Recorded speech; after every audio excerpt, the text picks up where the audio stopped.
Sunday na naman, saan tayo pupunta? Tara, samahan nyo kami sa newest attraction ng Sunworld Bana Hills, ang Bana Brew House.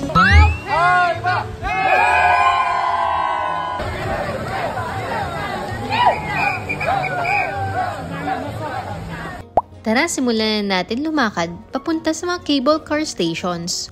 May 4 na cable car stations na pwede kayong magsimula. Yun ang Hoi An Station, Suimo Station, Tokting Waterfall Station, at ang Champa Station. At ang pinili namin ang Tokting Waterfall Station. Ang station na binabaan namin ang Lindeshin Station, kung saan nandun ang Beer Plaza, French Village at Medieval Fair.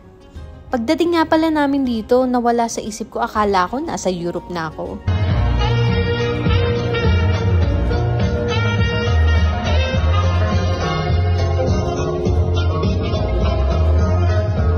First things first, ang hinahanap nga pala talaga namin dito ay ang craft beer. Kaya naman, hinanap na namin ang brew house at pinasok ito. Ito ay may 3 floors at sa first floor nyo makikita ang initial process. At dito naman sa third floor, i-claim ang free beer namin. Dahil dyan, binalikan ulit namin sa gabi para mag-chill. Dahil sakto nga ang punta namin na opening, may live band dito. O siya, hanggang dito na lang!